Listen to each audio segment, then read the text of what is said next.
гильзы. Громкоговорители. Если вы перешли по ссылке в соцсетях, переходите в приложение YouTube. Поддержите канал лайком, комментарием и подпиской. Буду вам очень признателен. Приятного путешествия. Всем привет, я нахожусь сейчас в Турции. И сегодня собираюсь поехать на гору высотой в 2 километра, которую видно с моего балкона. И это самая высокая гора в окрестностях. Ее высота составляет 226 метров над уровнем моря. Верхушка покрыта еще немного снегом. Но сегодня отличная просто погода. Грех туда не поехать. Расстояние туда показывает 60 километров. Все время подъем. Надеюсь доехать туда примерно за 5 часов. Кстати, в Турции первый этаж — нулевой этаж. Я только что попутал чуть-чуть, поэтому придется сбежать вниз. Сейчас буду устанавливать цепь, чистенькая, смазанная, вываренная, как раз подготовленная для поездки. С недавних пор я начал цепь варить в парафине. Решил заехать в местную пекарню купить хлеб. Здесь в Турции нереально просто вкусный хлеб, всегда свежий. У них просто нет понятия, как это вчерашний хлеб. Он всегда воздушный, мягкий, просто тает во рту. Сейчас буквально 300 метров не было горы. Все, теперь будет только путь на гору. И город просто стоит на крутейших горах. Welcome to Giresun. Начинают открываться потрясающие виды отсюда. И вот она, все такие маленькие горочки.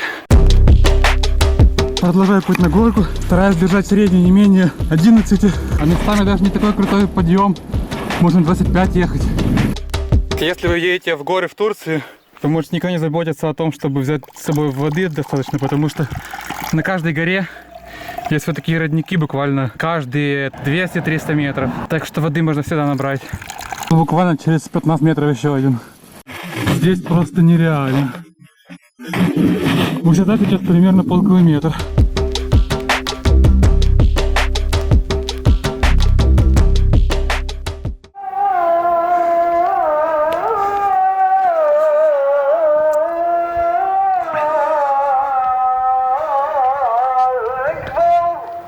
то, что вы сейчас слышите, звучит из этих громкоговорителей на минарете, который возвышается над мечетью рядом с ним. Это муадзин призывает всех мусульман на молитву, и делает он это 5 раз в день.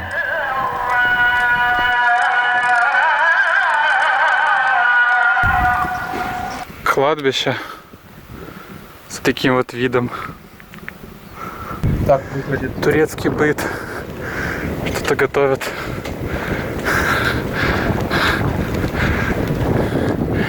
Собак. И здесь живут русские кладбища. И так как сюда заезжать, интересно. Море уже на горизонте. Еле различимо в тумане. Как же жалко, что у меня нету дрона. Мне только что открылся вид на верхушку этой горы. Отсюда, кажется, уже не так и далеко.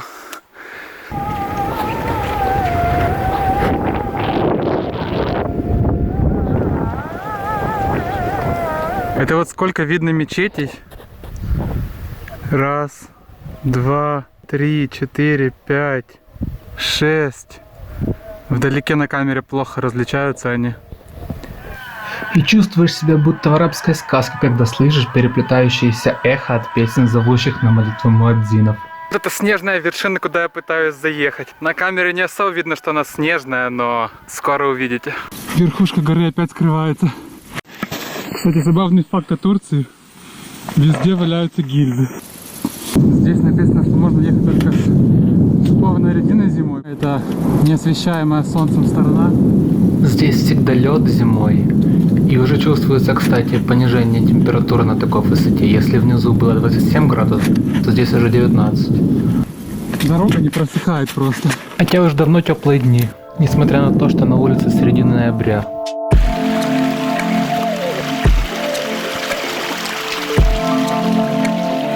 Такие здесь водопады. Тут Уже половина гор на этой высоте снежные. Гора уже совсем рядом. Полнил еще запасы водички. Это чуть странное. Здесь. Надеюсь, я козленочком не стану. Все такое заброшенное, разваленное. Ручьи здесь словно плачущая скала.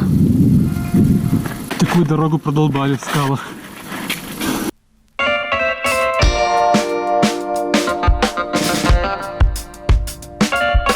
Какие офигенные осенние цвета. Я думаю, отсюда уже будет на камеру видно, что это снежная вершина. Хотя солнце мешает, вижу. Уже как на ладони.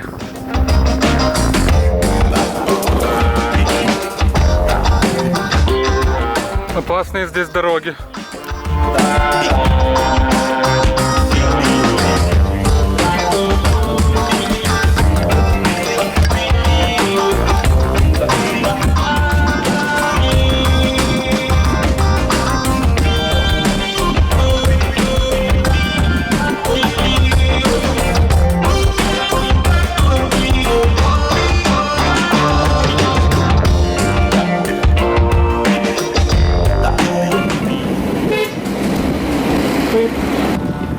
Язык кликами своим. Здесь почти каждый водитель тебе будет сигналить.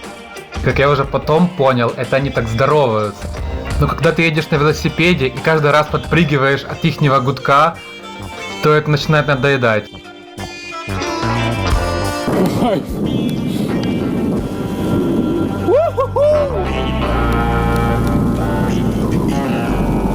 Вот, чуть не упал. А здесь на пути к вершине люди решили разводить карасиков.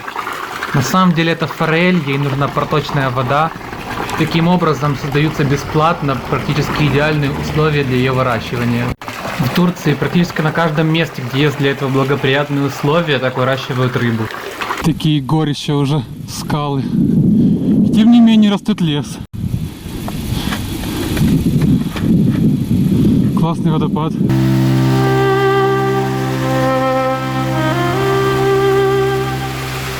Я сейчас по карте, по факту до верхушки горы, если напрямую, то примерно километр отсюда.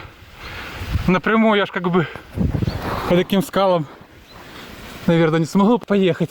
Поэтому приходится объезжать. Так что еще 18 километров. Вон спереди еще водопад. Уже чувствуется холод, конечно. 15 градусов уже.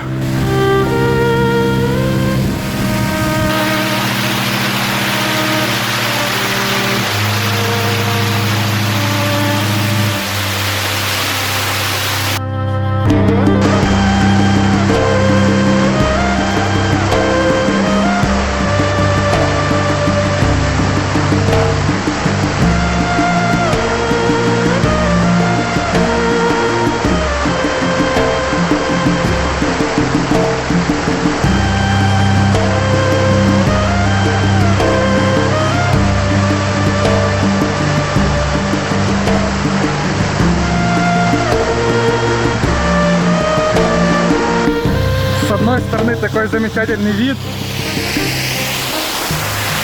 а с другой стороны водопад. Просто вообще. Как здесь круто, ё-моё! Проехал только что грузовичок. Люди такие в шоке, как ты сюда типа попал? Вот такие лица были. What the fuck? И помахали потом мне рукой. А по температуре здесь жестко. 11 градусов. Какая-то осенняя крутая картинка получается. Боже, как здесь холодно, елки-палки. Здесь еще один водопад. Поэтому такая холодрыга. Но это жесть вообще. Такое ощущение, что градусов 8.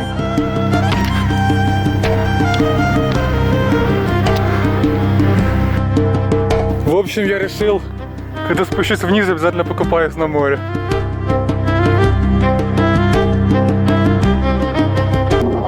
Опять водопад? Серьезно? Блин, какая здесь крутая местность. Да, действительно, опять водопад. Это, видимо, вся дорога, по которой я ехал. это уже чисто снежные верхушки.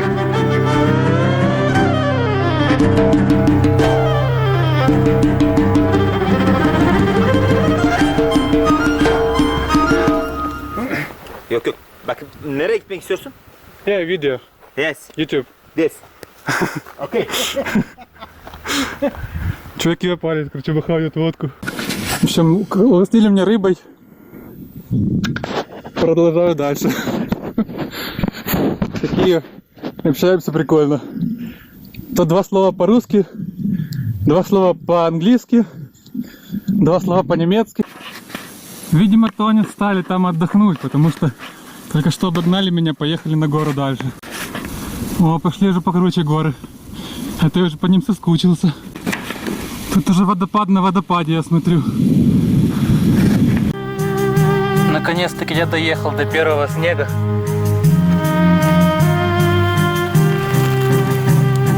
Уже опять начинают доноситься эхо мечетей. И здесь уже практически все горы снежные. Высота уже 1,5 километра.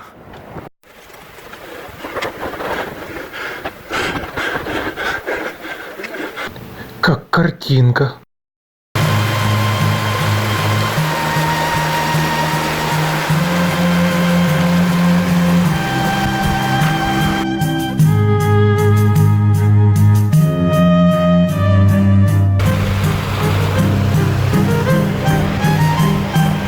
Странно, я только что проехал, меня увидели эти чуваки, которые на такси ехали, не вот там вверху. Теперь меня зовут к ним. Почему-то. Может, уже туда ехать? Может, я неправильно поехал? Очень надеюсь, что они меня не бухать туда зовут, на гору. Алекс, иди сюда. Короче, походу, они меня позвали чуть меня поднабухать. Ты хочешь? Yes. Попробую. Предложили мне турецкую раку. Не знаю, что это. Rakı ne yaptı zamana? Rakı da. Orada. Это что, какая-то самогонка. Cheese. Apple. Hocam sen videolara baktın mı? Tamam. Azavı Alexa. Они мне добавляют воду, и она сразу становится цветом брашки. Azavı. Azavı. Ha tamam. Tamam o yüzden. Alex. На здоровье. На здоровье. На здоровье. Hocam na здоровье. Şu kadar içiyorsun, bu kadar. Очень на здоровье. Прикольная штука, немного похожа на Ягермайстер. Oh, oldu videoda çekeceğiz. Tam güzel olmadı. Dur abi ya. Olur ya. Alex. Очень вкусно. Ukrayna. Very delicious. Ukrayna. Окей, teşekkürler. Teşekkürler diye. Hadi. Not at all. Hadi güle güle. Alex, biraz sonra. Oh, Alex. Oh. Пока. Я, конечно, за ЗОЖ и все такое. Но, блин, поскольку мне уже пришлось заезжать на эту гору, то нужно было уже попробовать. Вкусная штука, зараза. Ух ты, там еще какой-то городочек посреди горы.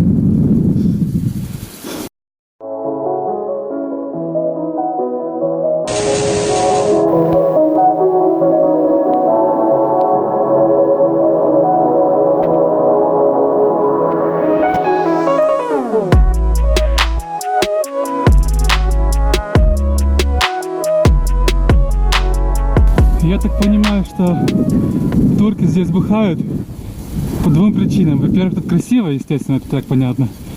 Во-вторых, в горах, им же по Корану бухать нельзя. Да-то я понимаю пропасть. Несмотря на отсутствие ограждений каких-либо, здесь внизу машины не валяются. Так что не зря они Аллаху молятся по 5 раз в день. Очередной водопадик. Быра, сколько же их тут? Блин, как-то я чувствую, что моя голова фигово работает в качестве стабилизатора.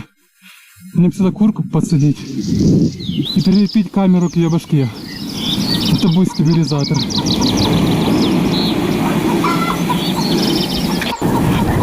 Вот это холодина и снежок.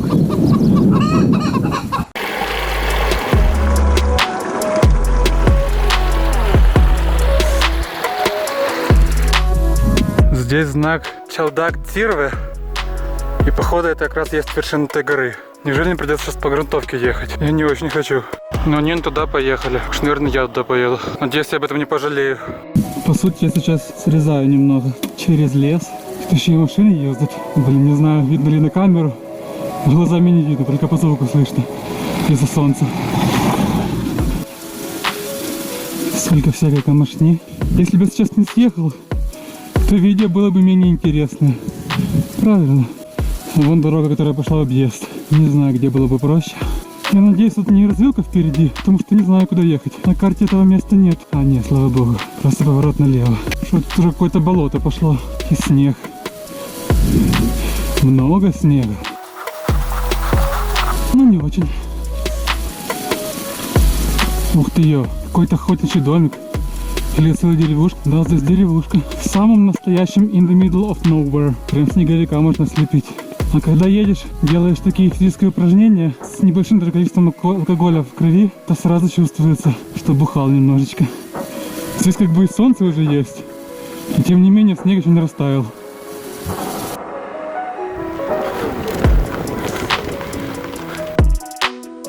Как здесь охрененно! Я боюсь говорить, что это лучшее место, где я был, но очень на это похоже.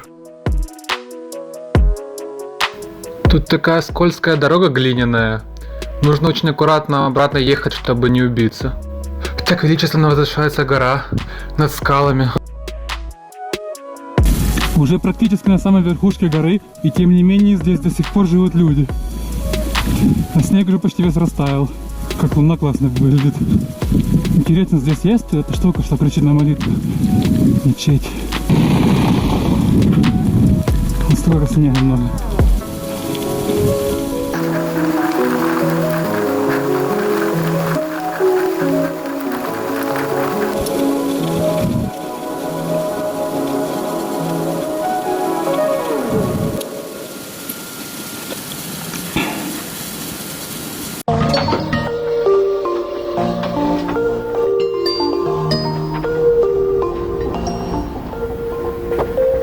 Почти заехал.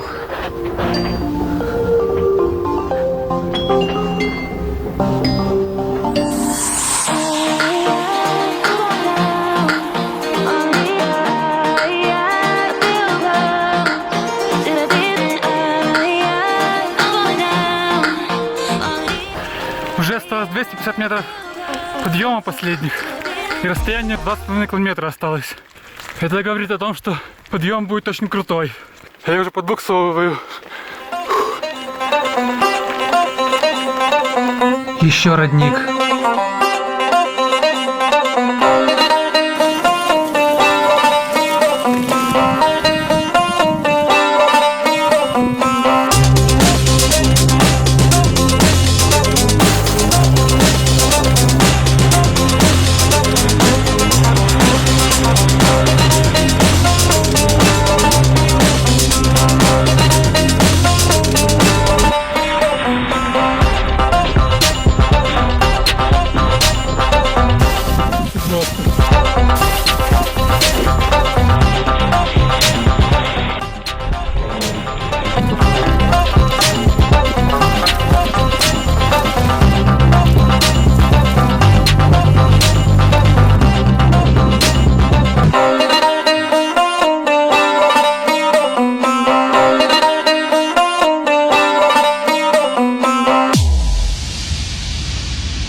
Виднеется остров Гирисун. Где-то примерно вот там находится дом. Ради таких моментов люди стоит жить. Я вам точно говорю. Нужно ехать по жесткому снегу на летней резине. Блин, это сложно, буксует капец. Так и норовить выскользнуть из-под меня. О, все. А не все. По льду еду просто. Только начало. Это еще снега и снега. Видимо, эта сторона, куда меньше всего попадает солнце. Так что обратно будет ехать тяжело. Интересно, нашелся еще какой-то псих, который ездил по такому снегу в самые горы. Фух, в моем РПГ закончилась снежная зона. И стоит какой-то Богданчик. Башенка с турецким флагом. По поводу дороги, я думаю, комментарии будут излишни. И так все ясно, что его просто нет. И ручьи вниз текут.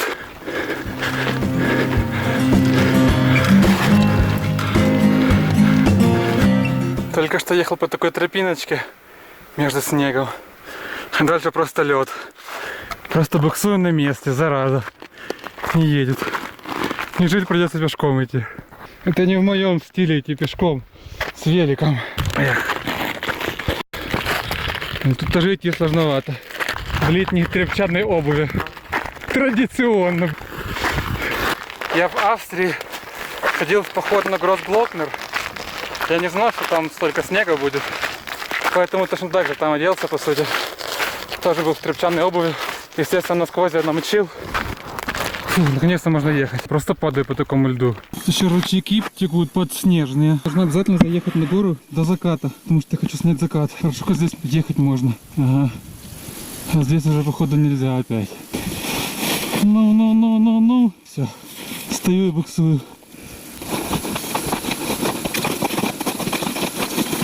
Сейчас провалюсь где-то в подснежный ручеек. Ага, я уже. Интересно, здесь реально ехать? Или будет переворачиваться? Не, гля, едет. Ага, недолго. Буксует.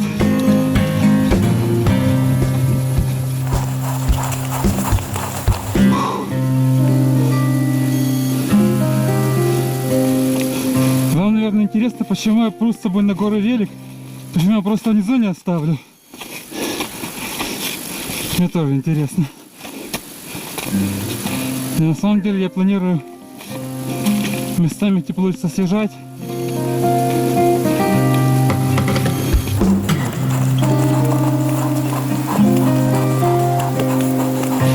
Вот она верхушка. Долгожданная. Фух.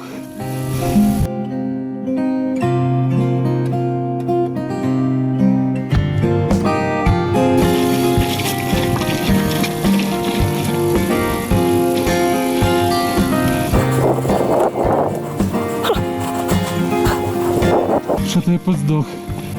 Остается уже считанные метры до вершины, а я что-то совсем сдох. Фух, я уже не то что не еду, я даже еле иду. Наконец-то кто-то меня ухайдокало. Я сделал это.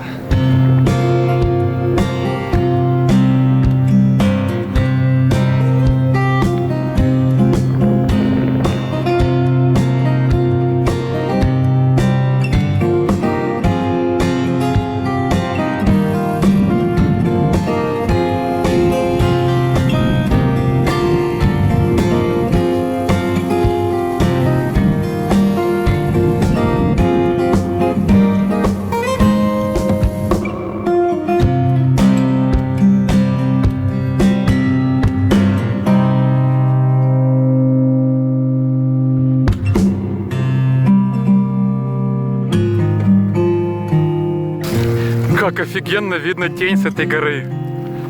Даже луна. Вон внизу видно дорогу. По ней я буду ехать вниз. Кстати, высота этой горы практически идентична самой высокой горе в Украине, Говерле. Там 2 километра 60 с чем-то метров, а здесь 2 километра 20 с чем-то.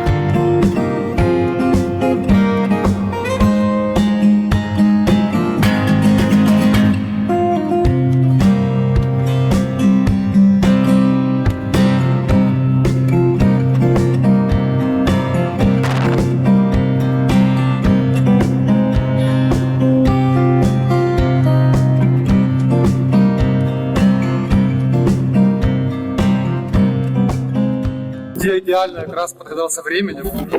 Я и хотел, чтобы сюда попасть на закате. Сейчас может еще один закат понаблюдать с этой вышки.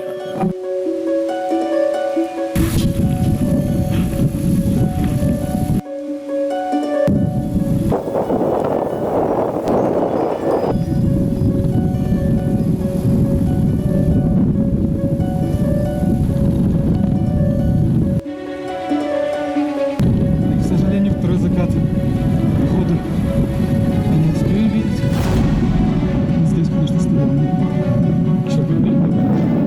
едет какой-то джип. Охрана мне что ли на камеру увидела?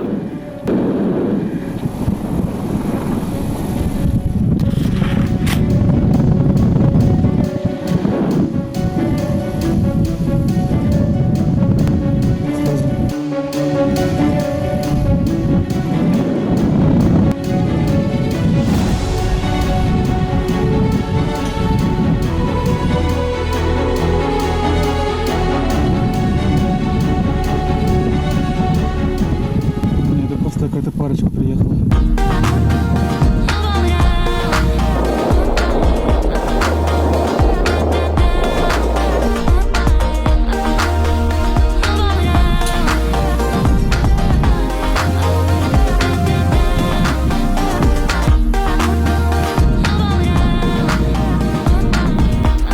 Руфинг на высоте 2 километра.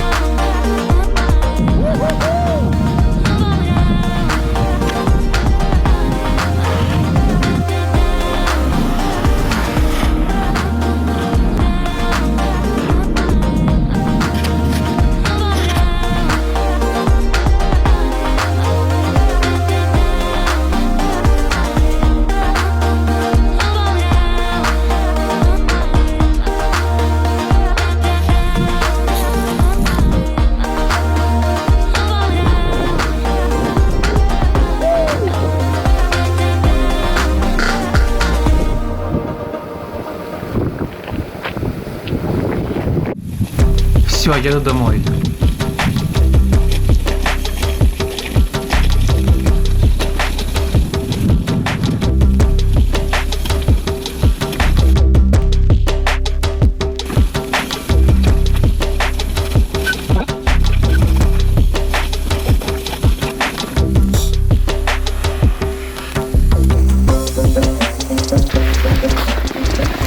Блин, зря остановился.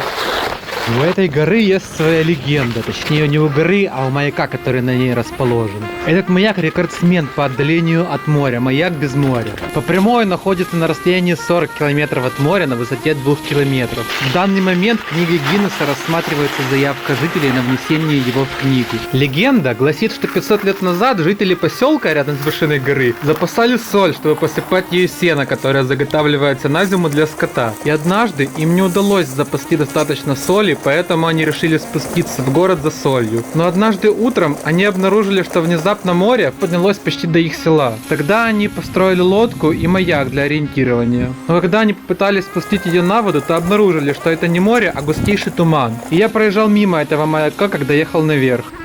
Башенка с турецким флагом. Насколько вы были внимательны? Удалось ли вам его увидеть в первый раз подъема? И действительно, вершину горы часто окутывает туман, способный полностью скрыть ее из виду, как сейчас. Гору не видно вообще. Если вы думаете, что путь вниз у меня занял намного меньше времени, чем вверх, то вы, конечно, правы. Но, честно говоря, не намного. У меня столько было приключений, столько всякой фигни случилось. Вот, смотрите.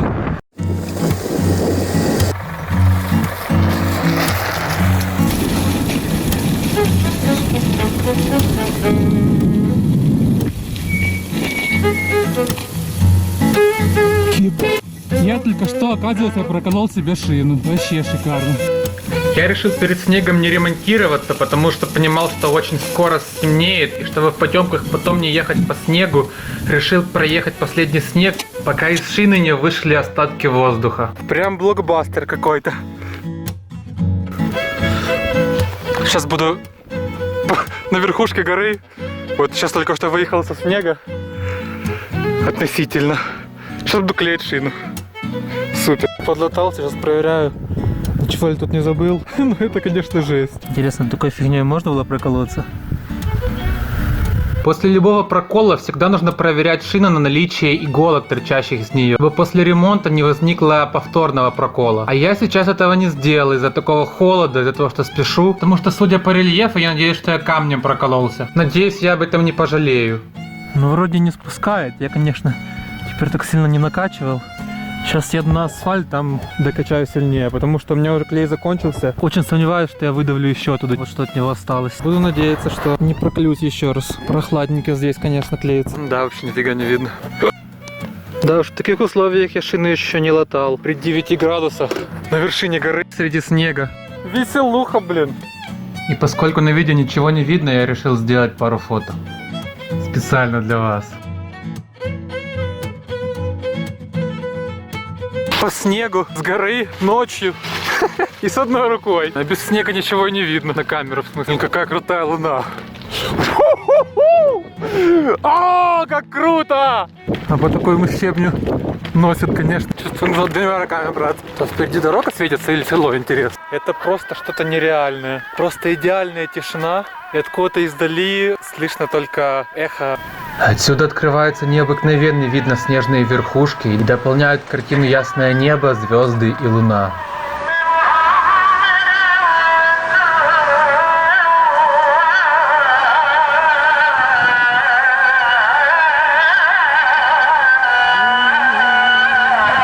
Что-то у меня уже такое ощущение, что задняя шина опять становится мягкой. Боюсь, что зря я не проверил. Покрышку нормально. Сейчас пока съезжаю, потом проверю. Вот сейчас еще одно село проезжаю. Буквально спустился на фигню, а уже настолько теплее здесь. Хотя снег еще лежит, температура уже почти 11 градусов. Блин, конечно, стрёмненько это село, полностью заброшенное. В каком-то хорроре. Сейчас какие-то психи начнут бегать с бензопилами за мной. Хорошо, что я на велике, если что, уеду. Пить хочется безумно. Наконец-то нашел хоть какой-то родничок. Это что было? Как оказалось, мне пришлось без потерь. Мое зеркало. Я даже знаю четко место, где я его потерял. Недалеко от самой вершины. Я слышал такой звук какой-то пластиковый. Это жесть, ребята. В прошлый раз жестко очень долбался из-за того, что у меня не было чем разбортировать его нормально. Поэтому сейчас пойду попрошу 2 ложки, наверное. И походу я даже нашел место прокола. Моя резина у меня, конечно, уже лысая.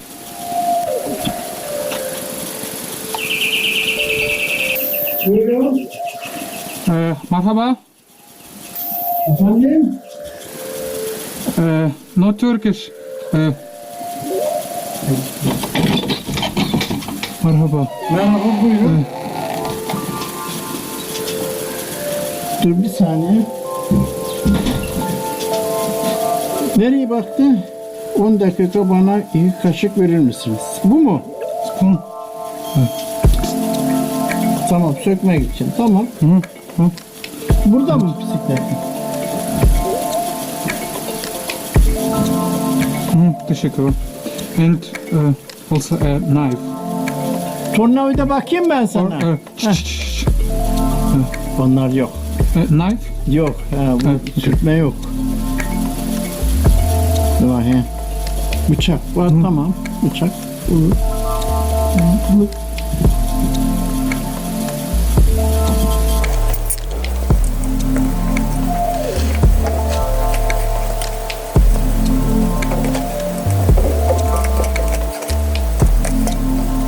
Okey, teşekkürler. Yok, tamam. Pompa var mı? Pompa? Ya, var mı? Yok mu? I have. You have big one? I have really small. So if you have big, Dur az bakayım, ben sana bir telefon edeyim hamurdan. Tamam. Ben şimdi onu bulurum.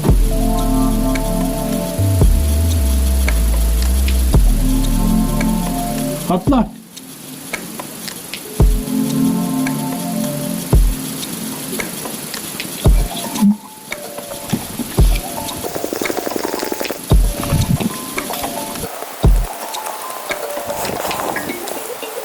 я думал, что мне уже не хватит на еще одну. Но еще хватило.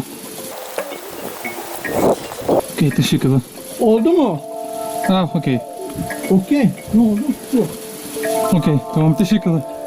Gidebilecek misin? Evet. Binip gidebilecek misin? No, okay. Okey. No problem.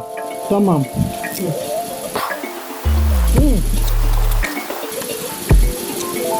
Teşekkürler.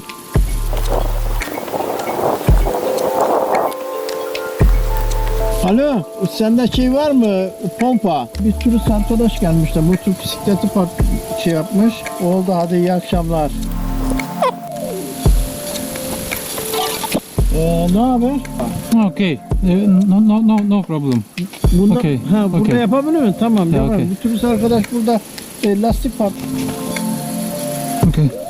Teşekkürler. Karnın aç mı? Yemek ye gel.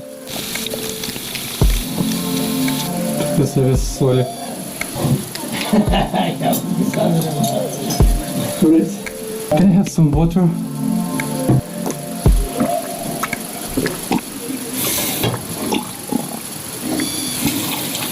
Ukraynalı mısın? Ранее. Ha, çok güzel. Teşekkür. Bu da ekmek, bu da ekmek. Hangisini istersen bu çok daha leziz. Bisiklet. Second time. 2 kere. Second time. First time. Tepede. Second time here.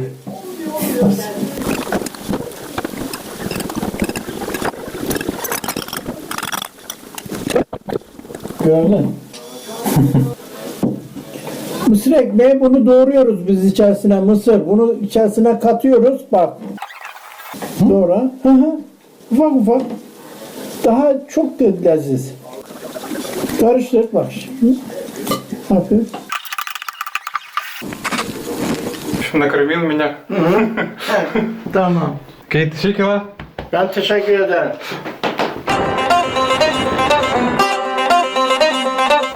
На самом деле турки безгранично дружелюбный народ, особенно в селах и маленьких городках.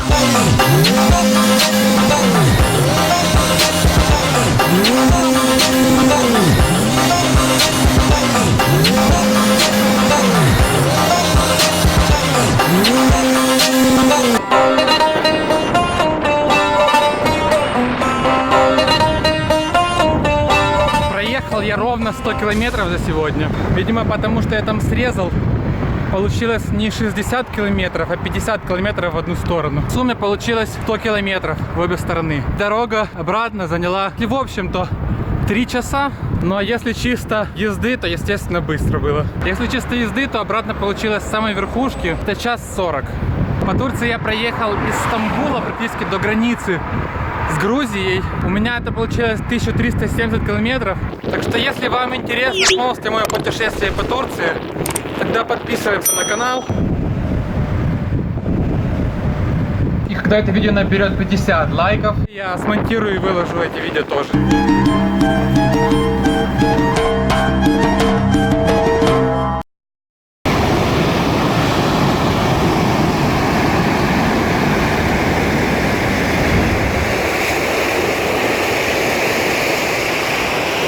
Горы немного затянуло таким туманом, потому что солнце резко нагревает все.